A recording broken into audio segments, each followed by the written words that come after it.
Welcome to another episode of Raising the Standard. Guys, today's episode is going to be a little bit different. I want to talk to you about the 5 people you're going to meet in the gym this year and how these people reflect the same people you meet in life.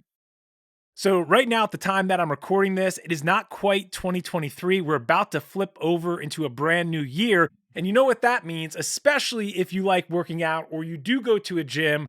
We are about to be overrun by the New Year's resolutionist. And they're going to be everywhere. The gyms are going to be packed, and you're going to have to fight to get on your machine to grab those dumbbells that you want to get. And it can be challenging because we have all these new people coming into the gym, and I say good for them. Good for them for setting a goal and trying to develop this habit. But what I want to talk about today is that you're actually going to meet 5 people in the gym this year. And whether you go to the gym or not, these 5 people are people you meet in life. So let's not wait anymore. Let's get right into it. And I'm going to break this down for you so you can find out which person you are.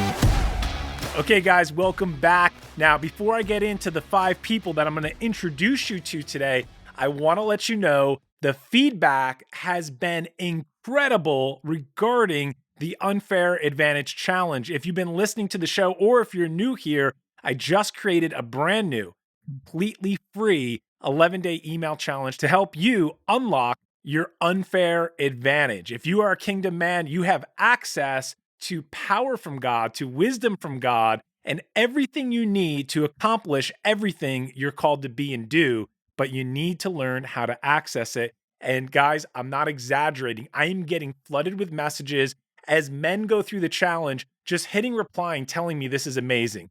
This is great. And it's really giving them breakthrough. It's giving them new perspective, new ways to see things that they're going through and how they're acting, how they're showing up in life. So if you want to start the year off right, I'm going to encourage you, jump in that challenge. You can get it at accessyouradvantage.com or just click the link below. All right, now let's jump into it. So the 5 people you meet at the gym, and I want you to think about, as you hear these 5 people, I want you to start thinking about which one am I?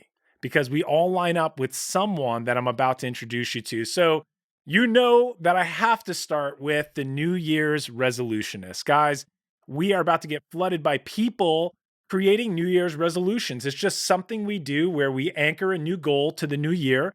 It's kind of a fresh start for a lot of people, and that's not a bad thing. And right now, in my social media feed, I am getting flooded with all these ads from people trying to sell me something about how to start the new year and buy the planner or how to set goals this year or develop your system or your new habits.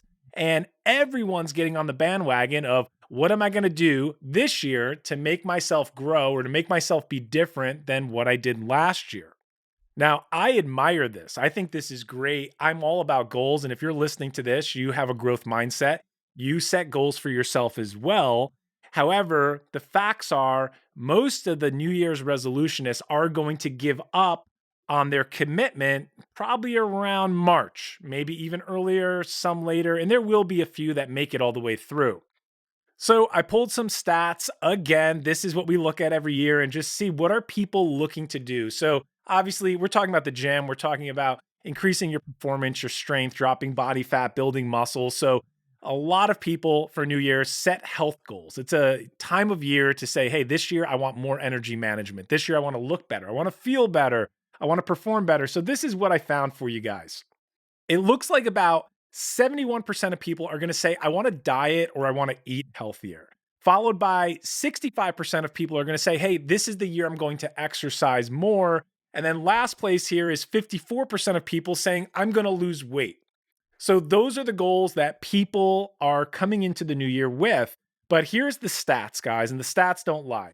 While 77% of people committed to a New Year's resolution and stuck to it for at least a week, man, this is pretty sad. This is research conducted by the University of Scranton. It's a little bit older, but it kind of repeats itself year after year.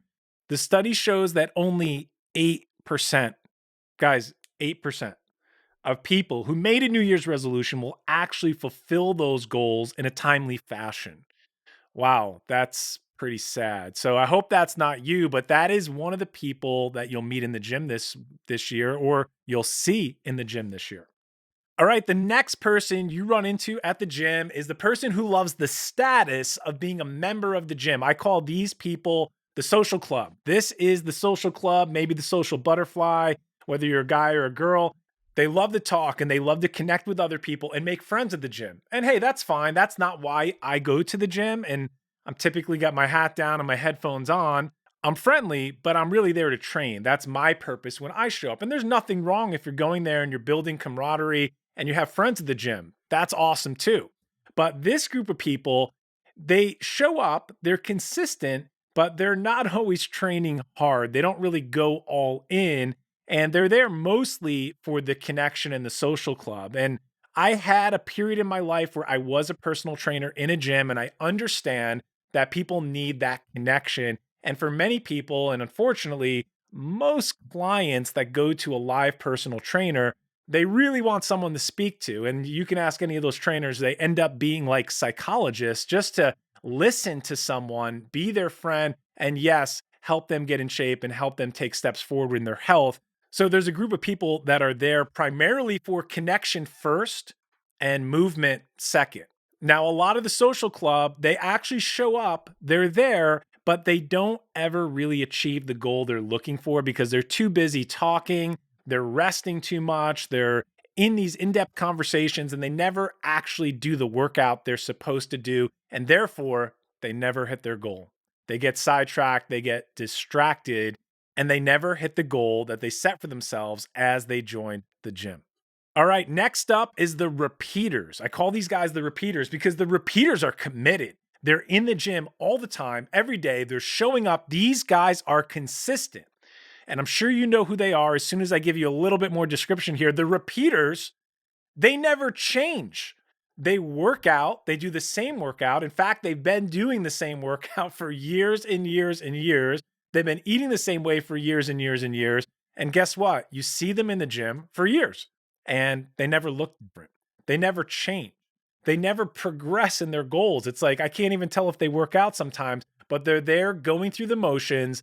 They're putting in some energy, but they never change the way they look, perform, or the amount of weight they're lifting because they're doing the same thing day in and day out. And when you do the same thing all the time, you can't expect to get a different result. So these guys are locked in maintenance mode. So with the repeaters, strength never goes up, their waist never comes down, and they basically stay the same all year long. They're consistent, but they're consistently in a maintenance mode, never moving forward, stuck in the same exact place year after year. All right, the next guy you meet at the gym is the all out guy, the guy who's going all out. He shows up, he's got the new gear, he's got his shaker bottle, he's got all the stuff, he's carrying his bag around with him, and he's going hard. He is going after it. He's like watched some CrossFit videos, he's mixing it with a couple other routines he saw, and he's just 100% all out sprint. He's not necessarily a runner, but he's sprinting and giving it everything he's got. But this guy never lasts long. The all out guy shows up for a little bit and then eventually he burns out or injures himself. And then you never see that guy again. So the thing with the all out guy is he shows up with a mission and he shows up with intensity.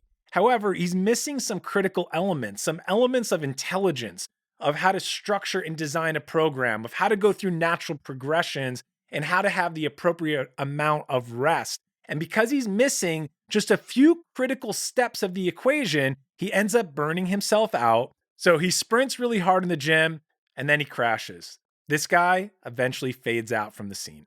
Okay, guys, so those are 4 people you're going to meet. I want to leave you with the last guy you will meet in the gym. The last man you will see in the gym is what I call the intelligent athlete. This man is intentional as he walks into the gym with a clear purpose. He has a plan, and you can recognize the intelligent athlete because he's focused on a goal that's in front of him. And that focus translates to his look, his demeanor, the way he moves, and the way he executes in the gym. There's a science behind what he's doing. He's calculated, efficient, and effective with his training, And you do notice that this man gets stronger, he gets bigger, he gets leaner because he has a plan and he's carefully and slowly and progressively executing his plan. This man has developed discipline and has character that is forged from showing up consistently and sticking to his plan. He's staying focused and he's being diligent with his training. So, guys, there you have it. There's 5 men that I believe you will meet in the gym, but I also believe are 5 pictures of men that we meet in life. So, guys, I used the gym today as a metaphor, but the real lesson for us here is how are you showing up? How do we show up? How do we show up in the gym? How do we show up in life? Can you find a pattern? Can you find anything with any of those people and those personas that I just described that you can align into your life? You know, in Mark chapter 4, Jesus teaches an incredible parable. It's a really important parable. It's called the parable of the seed. And the parable of the seed, or the parable of the sower, is this, that Jesus gives us a description of 4 different types of soil that the seed, which represents the word of God, falls into. And based on that soil and where that seed falls, we can see Jesus predict through this parable exactly how the seed will respond, how it will grow, or how it may not grow. And that is a parallel to what I just described here. So, a quick reminder on this is that the 4 soils that Jesus describes is first, some of that seed fell by the road. And when it fell by the road, it got picked up by the birds. It never even got to the intended destination. Some seed fell on rocks. And when it falls on the rocks, guess what? It springs up fast and very easy. But as soon as the sun comes out, because there's no soil, it gets scorched, it withers, and it dies. There's another seed that fell on soil, but because it wasn't a lot of soil, it never took root. It couldn't grow deep.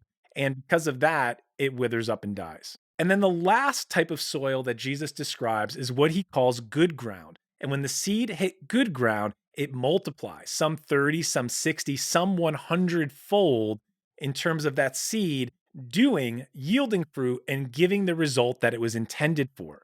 So, guys, there's a parallel between what we just walked through with the 5 people you meet in the gym and these different types of soil that Jesus is explaining to his followers. Some people set a goal for themselves, some people have an intention in life, and because they never follow through with it, because they weren't ready, because they didn't count the cost, it withers and dies. It falls on rocky ground, or they never even get started and it falls off the road and that gets picked up by the birds.